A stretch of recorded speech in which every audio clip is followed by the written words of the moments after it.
Hello government officer அனைவருக்கும் வணக்கம். So unit 5 ஓகேங்களா, நம்ம சிலபஸில் பார்த்தீங்க அப்படின்னாக்கா யூனிட் 5 என்ன இருக்கும் அப்படின்னாக்கா இந்திய பொருளாதாரம், அதுக்கப்புறமேட்டுக்கா தமிழ்நாட்டில் வளர்ச்சி நிர்வாகம். இதுலேருந்து நமக்கு எத்தனை கொஸ்டின் சொல்லியிருக்காங்க? 20 கொஸ்டின் கேட்குறதா சொல்லியிருக்காங்க, கரெக்டுங்களா?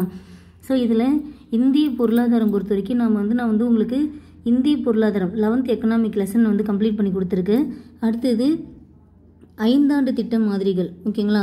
இது உங்களுக்கு school book, government material plus previous year question அப்படின்ற மாதிரி நான் உங்களுக்கு இது கம்ப்ளீட் பண்ணி கொடுத்துருக்கேன், ஓகேங்களா ஆஃபீஸர்? இப்போ நாம் என்ன பார்க்க போகிறோம் அப்படின்னாக்கா இந்திய ரிசர்வ் வங்கி ரிலேட்டடாக நம்ம ஸ்கூல் புக்கில் பார்த்தீங்கன்னாக்கா 12th எக்கனாமிக்கில் இருக்குது. ஸோ அதை தான் பார்க்க போகிறோம். அதை பார்த்துட்டு ப்ரீவியஸ் இயர் கொஸ்டின் அப்படின்றத நம்ம பார்க்க போகிறோம். ஸோ இது என்ன அப்படின்னாக்கா 12th எக்கனாமிக்கில் வங்கியல் அப்படின்னு சொல்லிட்டு நமக்கு லெசன் இருக்கும். அதில் பார்த்தீங்க அப்படின்னாக்கா இங்கே இருக்குங்களா மைய வங்கி அப்படின்ற மாதிரி கொடுத்துருக்காங்களா? ஸோ இல்லை இந்திய ரிசர்வ் வங்கின்றது இங்கே பாக்ஸ் டேட்டா இந்த இடத்துல இருக்கும், ஓகேங்களா? ஸோ இந்த பாக்ஸ் நீங்கள் நல்லா படிச்சுக்கிட்டனாலே போதுமானது. ஸோ கண்டிப்பாக ரிசர்வ் பேங்க் ரிலேட்டடாக நமக்கு கொஸ்டின் அப்படின்றது இது கேட்பாங்க. ஸோ இங்கே பார்த்தீங்க அப்படின்னாக்கா இந்திய ரிசர்வ் வங்கி இங்கே என்ன இருக்குது? ஃபஸ்ட்டு அவருடைய ஹிஸ்ட்ரி பாருங்கள். 1934 ஆண்டு 1934 ஆண்டு சட்ட விதியின்படி 1935 ஆண்டு ஏப்ரல் 1 அமைக்கப்பட்ட. அப்போது இந்திய ரிசர்வ் பேங்க் எப்போ அமைக்கப்பட்டது அப்படின்னாக்கா 1935 ஆண்டு ஏப்ரல் 1, ஓகேங்களா? இந்திய ரிசர்வ் வங்கி என்பது அமைக்கப்பட்டது எந்த ஆண்டு? 1935 ஆண்டு ஏப்ரல் 1. ரொம்ப முக்கியமானது. இதுக்கான ஆக்ட் என்ன அப்படின்னாக்கா 1934 ஆண்டு சட்ட விதியின்படி, ஓகேங்களா? ஸோ 1934 ஆண்டு சட்டத்தின்படி 1935 ஆண்டு ஏப்ரல் 1 அமைக்கப்பட்டது. இது ஃபஸ்ட்டு இம்பார்ட்டன்ட், ஓகேங்களா? ப்ரீவியஸ் இயர் கொஸ்டினில் இது மட்டுமே ரிப்பீட்டடாக கொஸ்டின் கேட்டுகிட்டே இருக்காங்க, ஓகேங்களா? அடுத்தது பாருங்கள். ஜனவரி 1 1949 ஆண்டு தேசியமயமாக்கப்பட்டு மத்திய அரசுக்கு சொந்தமானது. ஸோ இந்த இந்திய ரிசர்வ் பேங்க் அப்படின்றது எப்போ தேசியமயமாக்கப்பட்டது அப்படின்னு கொஸ்டின் கேட்பாங்க. ஜனவரி 1 1949, ஓகேங்களா? ஸோ அமைக்கப்பட்டது 1935. எப்போ தேசியமயமாக்கப்பட்டது அப்படின்னாக்கா 1949 ஜனவரி 1, ஓகேங்களா? தேசியமயமாக்கப்பட்டு மத்திய அரசுக்கு ஒரு சொந்தமான ஒரு வங்கியாக உருவாக்கப்பட்டது. அடுத்தது 1937 இதோடைய தலைமை அலுவலகம் அப்படின்றது கல்கத்தாவில் இருந்துச்சு. அதுக்கப்புறமேட்டுக்கா அப்போ என்ன பண்ணாங்க? மும்பைக்கு மாற்றப்பட்டது. அதாவது ஸ்டார்ட் பண்ணப்போ தலைமையிடம் கொல்கத்தாவில் இருந்துச்சு. அதுக்கப்புறமேட்டுக்கா 1937 அதோடைய ஹெட் குவார்ட்டர் அப்படின்றது எங்கே மாற்றம் செய்யப்பட்டது? மும்பைக்கு மாற்றம் செய்யப்பட்டது. இதனுடைய முதல் ஆளுநர், ஆர்பிஐடைய முதல் ஆளுநர் யார் அப்படின்னாக்கா ஓஸ்போன் ஸ்மித், ஓகேங்களா? ஸோ முதல் ஆளுநர் கொஸ்டின் ப்ரீவியஸ் கொஸ்டின் கேட்டிருக்காங்க. இந்திய ரிசர்வ் வங்கியின் முதல் ஆளுநர் யார்? ஆர்பிஐடைய முதல் கவர்னர் யார்? ஓஸ்போன் ஸ்மித், ஓகேங்களா ஆஃபீஸர்? அப்போ செகண்ட் யார் அப்படின்னாக்கா சர் ஜேம்ஸ் பிரைட் டைலர். மூன்றாவது ஆளுநர் யார் அப்படின்னாக்கா தேஷ்முக். 4வது பெனகல் ராமாராவ். ஸோ தற்பொழுது பார்த்தீங்க அப்படின்னாக்கா 26வது ஆளுநர் இருக்கார். 2025 சஞ்சய் மல்ஹோத்ரா. இவர் தான் தற்பொழுதைய இந்திய ரிசர்வ் வங்கியோடைய கவர்னராக இருக்கார், ஓகேங்களா ஆஃபீஸர்? ஸோ இதுதான் இதோடைய ஹிஸ்ட்ரி. இந்திய ரிசர்வ் பேங்க்னாலே ஆக்ட் 1934 அமைக்கப்பட்டது 1935 ஏப்ரல் 1. தென் 1949 ஆண்டு ஜனவரி 1 தேசியமயமாக்கப்பட்டு மத்திய அரசுக்கு சொந்தமாக்கப்பட்டது. இது ஆரம்பத்தில் இதோடைய ஹெட் குவார்ட்டர் பார்த்தீங்கன்னா கொல்கத்தாவில் இருந்துச்சு. தென் மும்பைக்கு மாற்றம் செய்யப்பட்டது எந்த ஆண்டு அப்படின்னாக்கா 1937. ஆர்பிஐடைய முதல் கவர்னர் யார் அப்படின்னாக்கா Osborne Smith. Second sir James Braid Taylor. Third governor யார் அப்படின்னாக்கா தேஷ்முக். 4வது ஆளுநர் பெனகல் ராமாராவ். தற்பொழுது 26வது ஆளுநர் இருக்கிறாரு 2025 சஞ்சய் மல்ஹோத்ரா. ஸோ இதுதான் நமக்கு ரிசர்வ் பேங்க் ரிலேட்டடாக கொஸ்டின் அப்படின்றது நான் ப்ரீவியஸ் கொஸ்டின் காட்டுறேன் பாருங்கள். மேக்ஸிமம் நமக்கு இதுதான் அப்படியே ரிப்பீட்டேஷனாக இருக்கும், ஓகேங்களா? ஓகே, இப்போ நிர்வாகம் பாருங்கள். மைய வங்கி இதை இந்திய ரிசர்வ் வங்கின்னு சொல்லலாம் அல்லது மைய வங்கின்னு சொல்லலாம், ரெண்டுமே தெரிஞ்சுக்கணும். மைய வங்கி அல்லது மற்ற இந்திய வங்கிகளுடைய நெறியாளராக இந்திய ரிசர்வ் வங்கி இருக்குது. கடைசி நிலை கடன் ஈவோன், ஓகேங்களா? ஸோ கடைசி நிலை கடன் ஈவோனாக தான் இந்த இந்திய ரிசர்வ் பேங்க் இருக்கும். நம்ம ஸ்ட்ரெயிட்டாக மக்கள் ரிசர்வ் பேங்க்கில் போய் கடன் வாங்க முடியுமானாக்கா முடியாது, ஓகேங்களா? ஸோ இது வந்து ஒரு கடைசி நிலை கடன் ஈவன். கடைசி நிலை கடன் ஈவன்னா இந்த ரிசர்வ் பேங்க் வந்து மற்ற வங்கிகளுக்கு கடன் கொடுக்கும். ஓகேங்களா, அந்த கடன் கொடுத்த வங்கிகள்லேருந்து நாம் வந்து போய் வாங்கிக்கலாமே தவிர ஸ்ட்ரெயிட்டாக ரிசர்வ் பேங்க்கில் போய் வாங்க முடியாது. ஓகேங்களா, ஆனால் இந்த பேங்க்குங்கெல்லாம் வந்து போயிட்டு ரிசர்வ் பேங்க்கில் கடன் கொடுக்கலாம், கடன் வாங்கிக்கலாம். ஓகேங்களா, ஸோ ரெட்ரோ ரிவர்ஸ் ரெட்ரோ அப்படின்ற மாதிரி நம்ம படிச்சிருப்போம். ஸோ கடைசி நிலை கடன் ஈவனாக தான் இந்த ரிசர்வ் பேங்க் செயல்படுகின்றது. இதில் ஆளுநர், அப்புறம் 4 துணை ஆளுநர்கள் மற்றும் மைய அரசால், மைய அரசுனா மத்திய அரசு, மத்திய அரசால் நியமிக்கப்படும் மைய நிர்வாக குழு உறுப்பினர்கள் செயல்படுகின்றனர். ஓகேங்களா, ஸோ இந்த நிர்வாகம் பொறுத்த வரைக்கும் ஒரு கவர்னர், 4 துணை ஆளுநர்கள் இருப்பாங்க, மேலும் மத்திய அரசால் நியமிக்கப்படுகின்ற குழு உறுப்பினர்களும் வந்து இருப்பாங்க. ஓகேங்களா, ஸோ இது வந்து ஒரு மைய வங்கின்னு சொல்லலாம், மேலும் மற்ற இந்திய வங்கிகளுடைய நெறியாளர் சொல்லலாம். இது ஒரு கடைசி நிலை கடன் ஈவனாக இருக்கும். இதில் வந்து பார்த்திங்கனாக்கா ஒரு கவர்னர், 4 துணை கவர்னர்கள் வந்து இருப்பாங்க, மைய அரசால் நியமிக்கப்படும் மற்ற குழு உறுப்பினர்களும் செயல்படுகின்றனர். ஓகேங்களா, இதுதான் வந்து இதோடைய நிர்வாகம். அப்போது இதோடைய பணிகள் என்ன, இந்திய ரிசர்வ் பேங்கோட பணிகள் என்ன, பணிகள் மோஸ்ட் இம்பார்ட்டன்ட். ஓகேங்களா, ஸோ இந்த பணிகள் கொஸ்டின் கேட்டுகிட்டே இருக்காங்க எக்ஸாமில். இதோடைய பணி என்ன, காகித பணம் வெளியிடுதல். ஓகேங்களா, ஸோ காகித பணத்தை வெளியிடுவது எது அப்படின்னாக்கா ரிசர்வ் பேங்க் தான்.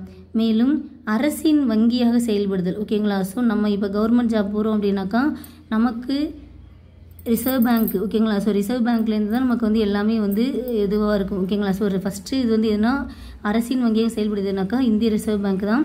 இதுக்கு கீழே வந்து மற்ற வங்கிகள் செயல்படும். ஓகேங்களா, ஸோ எல்லா வங்கிகளுக்கும் ஹெட்டு அப்படின்னாக்கா இந்த ரிசர்வ் பேங்க் தான். ஓகேங்களா ஆஃபீஸர், அதாவது அரசிற்கான நிதி வருவாயை பெற்றுக்கொள்ளுதல் மற்றும் அரசின் செலவினங்களுக்கு பணம் வழங்குதல் எல்லாமே வந்து இந்த ரிசர்வ் பேங்க் தான் செய்யுமே.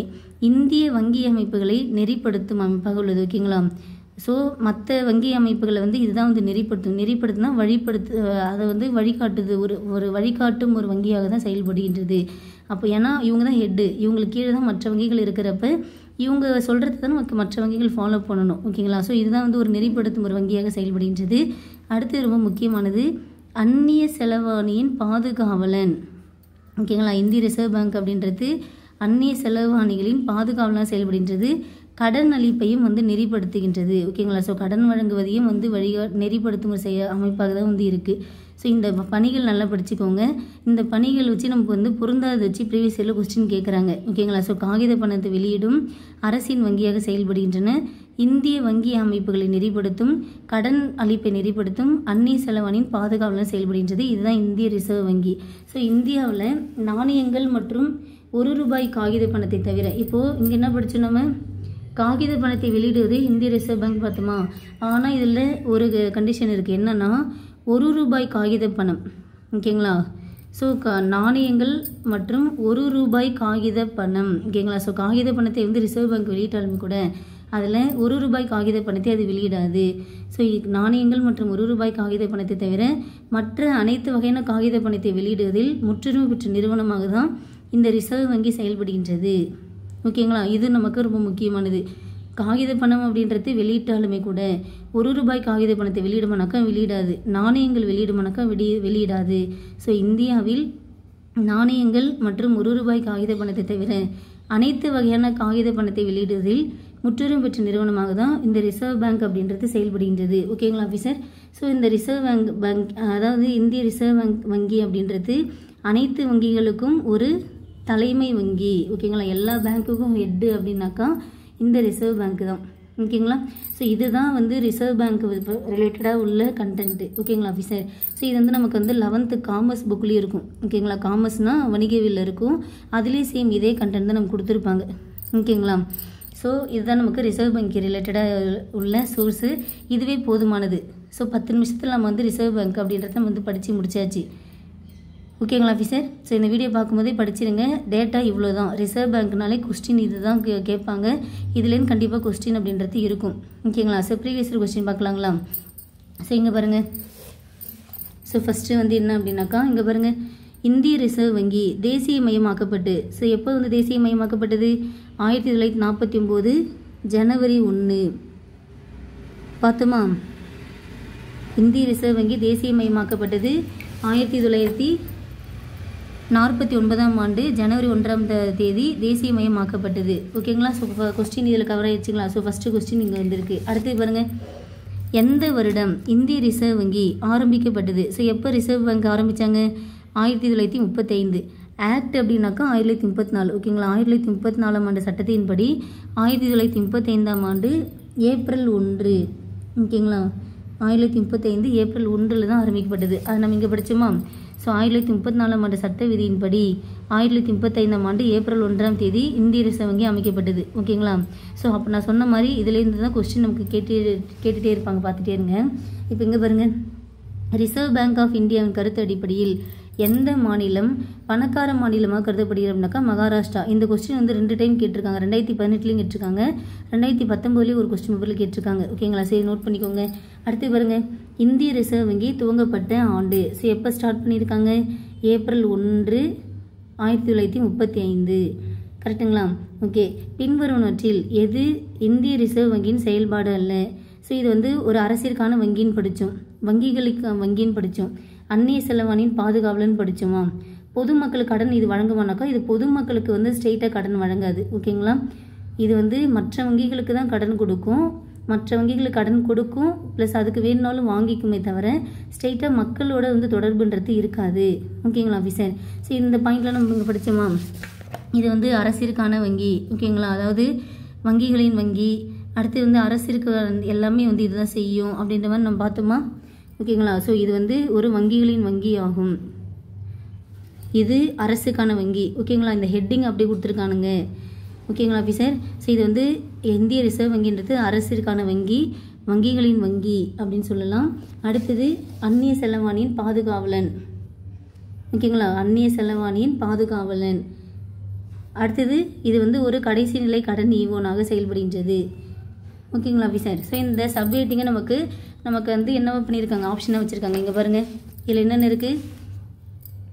அரசிற்கான வங்கி, வங்கிகளின் வங்கி, அந்நிய செலவாணியின் பாதுகாவலர். இங்கே பாருங்கள், அரசிற்கான வங்கி, அடுத்தது வங்கிகளின் வங்கி, அந்நிய செலவாணியின் பாதுகாவலனாக செயல்படுகின்றது.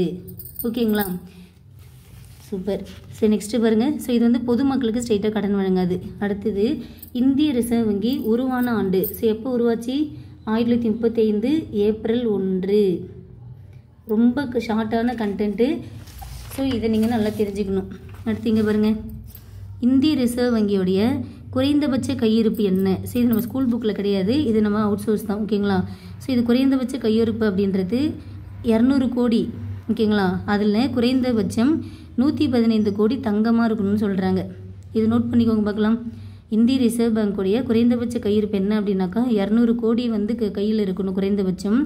அதாவது ரூபாய் 200 கோடி, அதில் 115 கோடி வந்து தங்கமாக இருக்கணும்னு சொல்கிறாங்க. இதுதான் அதோடைய கையிருப்பாக இருக்கணும் அப்படின்னு சொல்லியிருப்பாங்க. அடுத்தது இந்திய ரிசர்வ் வங்கியோடைய வெளிச்சந்தை நடவடிக்கைகள். ஓகேங்களா? ஸோ வெளிச்சந்தை நடவடிக்கைகள் என்பது எதை குறிக்கின்றது அப்படின்னாக்கா தகுதியுடைய பங்குகளை விற்றலும் வாங்கலும். இதுதான் வந்து அதோடைய வெளிச்சந்தை நடவடிக்கைகள் ஆகும். அதாவது விற்கவும் செய்யும், வாங்கவும் செய்யும். ஓகேங்களா? பங்குகளை வந்து விற்கவும் செய்யும், வாங்கவும் செய்யும் தான் வந்து வெளிச்சந்தை நடவடிக்கை ஆகும். அடுத்தது இந்திய ரிசர்வ் வங்கியை உருவாக்கிய சட்டம். எந்த சட்டம்? 1934ஆம் ஆண்டு சட்டம். ஓகேங்களா? 1934ஆம் ஆண்டு சட்டத்தின் அடிப்படையில் தான் இந்திய ரிசர்வ் வங்கி உருவாக்கப்பட்டது. அடுத்தது இதில் பாருங்கள், இந்திய ரிசர்வ் வங்கி தேசியமயமாக்கப்பட்ட ஆண்டு. எப்போ தேசியமயமாக்கப்பட்டது? ஜனவரி 1, 1949. கரெக்டுங்களா? 1949 தான் வந்து நாட்டுடைமையாக்கப்பட்டது. ஓகேங்களா ஆஃபீஸர்? ஸோ இந்த பாயிண்ட்டு தான் நமக்கு அப்படியே கொஸ்டின் திரும்ப கேட்டுகிட்டே இருப்பாங்க. என்ன சட்டம், எந்த ஆண்டு அமைக்கப்பட்டது, எப்போது தேசியமயமாக்கப்பட்டது, அடுத்து தலைமையகம் வந்து கொல்கத்தாவிலிருந்து எப்போ மும்பைக்கு மாற்றப்பட்டது. இந்த 4 இயர் நீங்கள் தெரிஞ்சுக்கிட்டீங்கனாலே போதுமானது. ஓகேங்களா? ஸோ ரிசர்வ் பேங்க் வந்து எப்போ தேசியமயமாக்கப்பட்டது? ஜனவரி 1, 1949. ஓகே. அதிகாரப்பூர்வமான அந்நிய செலவாணி மாற்று வீதத்தை அறிவிக்கும் அதிகாரம் உள்ள வங்கி எது? இந்திய ரிசர்வ் வங்கி. ஓகேங்களா? ஸோ அந்நிய செலவாணி அப்படின்னாலே வந்து இந்திய ரிசர்வ் வங்கி உங்களுக்கு ஞாபகத்துக்கு வரணும். அடுத்து பாருங்க, கீழ்கண்ட பணிகளில் ரிசர்வ் வங்கி மேற்கொள்ளும் பணிகள் எவை? அது வந்து பணத்தை வெளியிடுமானாக்கா, ஆமாம், காகித பணத்தை வெளியிடும். 1 ரூபாய் காகித பணத்தை தவிர. ஓகேங்களா? 1 ரூபாய் காகித பணத்தை தவிர மற்றும் நாணயம், இதை தவிர காகித பணம் எல்லாமே வந்து ரிசர்வ் வங்கி தான் வெளியிடும். அடுத்தது மாற்று வீதத்தை கட்டுப்படுத்தும். இது வந்து என்ன பண்ணுமா? மாற்று வீதத்தை கட்டுப்படுத்தும். அடுத்தது வணிக வங்கிகளை கட்டுப்படுத்தும். ஓகேங்களா, மற்ற வணிக வங்கிகள் இதுதான் வந்து கட்டுப்படுத்தும். ஸோ இதில் நமக்கு வந்து எது வந்து சரியானது அப்படின்னாக்கா 1, 2, 4. ஸோ இதெல்லாம் நீங்கள் நோட் பண்ணிக்கோங்க ஆஃபீஸர். அப்படி பணிகள் பார்த்தினாக்கா காகித பணத்தை வெளியிடும், மாற்று விதத்தை கட்டுப்படுத்தும், வணிக வங்கிகளை கட்டுப்படுத்தும். ஓகேங்களா, ஓகே. அடுத்து பாருங்கள், இந்திய ரிசர்வ் வங்கியோடைய முதல் கவர்னர் யார்? ஓஸ்போன் ஸ்மித் அப்படின்னு படித்தோமா? ஓகேங்களா, யார்? ஓஸ்போன் ஸ்மித் அப்படின்னு பார்த்துருப்போம். ஓகே. ரிசர்வ் வங்கி, அதாவது வந்து ரிசர்வ் பேங்க் ஆஃப் இந்தியா எந்த ஆண்டு தனது செயல்பாடுகளை தொடங்கியது? 1935 ஏப்ரல் 1. ஓகேங்களா, 1935 ஏப்ரல் 1 தான் ஸ்டார்ட் பண்ணியிருக்கோம். அடுத்து பாருங்கள், ஆர்பிஐயோட கூற்றுப்படி இந்தியாவில் பணக்கார மாநிலமாக இருப்பது எதுன்னு பார்த்தோம்? மகாராஷ்டிரா அப்படின்னு பார்த்துருந்தோமா? ஓகேங்களா, ஸோ 2019 கேட்டிருக்காங்க. மகாராஷ்டிரா மாநிலம் வந்து பணக்கார மாநிலம் அப்படின்ற மாதிரி ஆர்பிஐ அறிவிச்சிருக்கு. ஓகே. நெக்ஸ்ட்டு பாருங்கள், இந்திய ரிசர்வ் வங்கியோடைய செயல்பாடுகள். அதோடைய செயல்பாடு என்னென்ன? நாணயம் வெளியிடுமா? இந்திய ரிசர்வ் வங்கி நாணயத்தை வெளியிடுமானாக்கா வெளியிடாது. ஓகேங்களா, அது வந்து காகித பணத்தை மட்டும் தான் வெளியிடும். அடுத்து இருந்து அரசின் வங்கியால் சொல்லலாம், வங்கியின் வங்கியால் சொல்லலாம். அடுத்தது பரிமாற்ற மேலாண்மை மற்றும் கட்டுப்பாடு. ஓகேங்களா, அதாவது பரிமாற்ற மேலாண்மை கட்டுப்பாடு எல்லாமே இருக்கும். ஸோ இதில் வந்து 2, 3, 4 தான் சரி. ஓகேங்களா, இது நாணய வெளியீடு கிடையாது. நம்ம இங்கே தான் படித்தோம், இந்தியாவில் நாணயங்கள் மற்றும் ₹1 காகித பணத்தை தவிர அனைத்து வகையான காகித பணத்தை வெளியிடுவது முற்றுமை பெற்ற நிறுவனம் தான் இந்த ரிசர்வ் பேங்க் அப்படின்னு பார்த்தோம் நாம. ஓகேங்களா, அடுத்தது பாருங்கள், கீழ்கண்ட பணிகளில் ரிசர்வ் வங்கி மேற்கொள்ளும் பணிகள் என்ன பண்ணும்? அது பணத்தை வெளியிடும் படித்தோம். அடுத்தது வங்கியுடைய கடன்களை கட்டுப்படுத்தும், இது அரசின் வங்கி. அடுத்து மாற்று வீதத்தை கட்டுப்படுத்தும். ஸோ இது எல்லாமே நமக்கு சரியானது தான். அடுத்து பாருங்கள், இந்திய ரிசர்வ் வங்கியின் செயல்பாடுகள். இது நாணயங்கள் மற்றும் ரூபாய் நோட்டை வெளியிடும். ஓகேங்களா, இது நாணயம் மற்றும் ரூபாய் நோட்டை வெளியிடும். நாணயங்கள் வெளியிடதான் பார்க்குறோம் நம்ம. ஓகேங்களா, அடுத்தது அரசாங்கத்திற்கு வங்கியாளராக செயல்படுதல், நாட்டில் கடன் முறைமைகளை ஒழுங்குபடுத்தும். ஸோ 2, 3 அப்படின்றது சரியானது. ஆன்சர் வந்து ஆப்ஷன் சி தான் இதுக்கு. ஓகேங்களா, அடுத்து இங்கே பாருங்கள், இந்திய ரிசர்வ் வங்கியோட முக்கிய பணிகள். ஸோ அது வந்து பணத்தை வெளியிடுமானாக்கா அது பணத்தை வெளியிடும். அடுத்து வங்கிகள் வங்கியாக செயல்படும். ஸோ நமக்கு 1, 4 இது 2 நமக்கு சரியானது. இந்திய ரிசர்வ் வங்கி எப்பொழுது அரசுடைமையாக்கப்பட்டது? 1949 ஜனவரி 1. ஓகேங்களா, 1949 ஜனவரி 1 தான் இது வந்து நாட்டுடைமையாக்கப்பட்டது. அடுத்து பாருங்க, இந்திய ரிசர்வ் வங்கி பணக்கொள்கையின் நோக்கங்கள் என்ன அப்படின்னு கேட்குறாங்க. ஸோ இது வந்து விலை நிலைப்படுத்தும். அடுத்தது வந்து சமூக நீதி. ஓகேங்களா, ஸோ சி மட்டும் தான் வந்து சரியானது. இதோடைய நோக்கமே என்ன அப்படின்னாக்கா, பணக்கொள்கையோட நோக்கமே என்ன அப்படின்னாக்கா விலையை நிலைப்படுத்தும். அடுத்து சமூக நீதி. சரிங்களா, இதெல்லாம் தெரிஞ்சுக்கோங்க. அடுத்தது இந்திய ரிசர்வ் வங்கி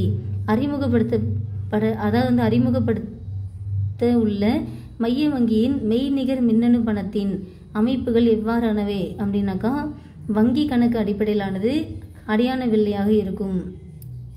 நெக்ஸ்ட் பாருங்க, ஸோ வங்கிகளின் வங்கி அப்படின்னாக்கா ஆர்பிஐன்னு சொல்லலாம். ஓகேங்களா, அடுத்தது ரிசர்வ் வங்கி, அதாவது இந்திய ரிசர்வ் வங்கியின் பணம் சாராத பணிகள் எவை அப்படின்ற மாதிரி கேட்குறாங்க.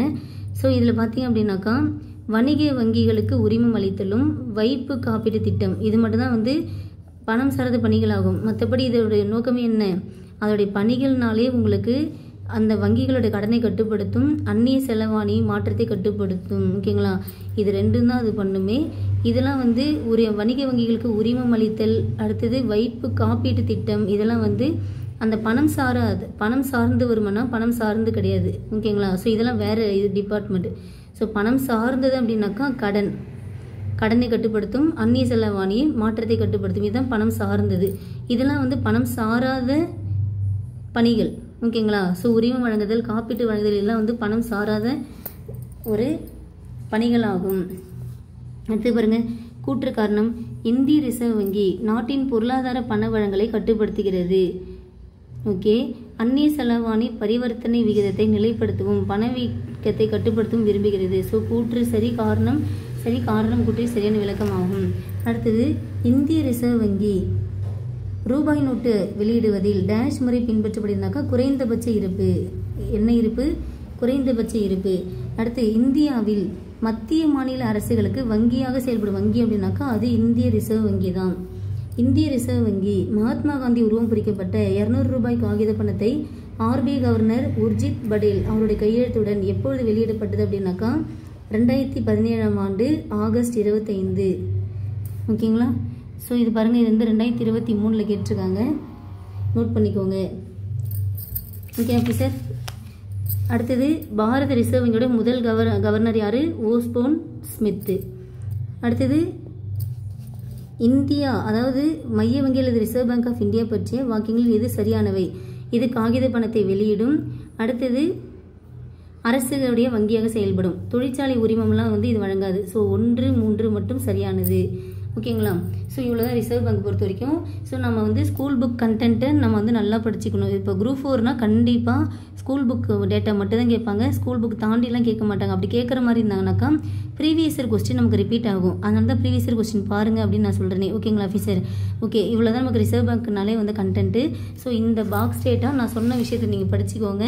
அடுத்தது இது இல்லாமல் இப்போ எக்ஸ்ட்ரா சோர்ஸ், நம்ம அவுட் சோர்ஸ் ரிலேட்டடாக வந்து ப்ரீவியஸ் இயர் கொஸ்டினில் பார்த்தோம் பார்த்தீங்களா, இந்த பாயிண்ட்டை நோட் பண்ணிக்கோங்க. இவ்வளோ தான் நமக்கு ரிசர்வ் பேங்க் ரிலேட்டடான உள்ள கொஸ்டினுக்கான கண்டென்ட்டு. ஓகேங்களா ஆஃபீஸர். Okay, thank you.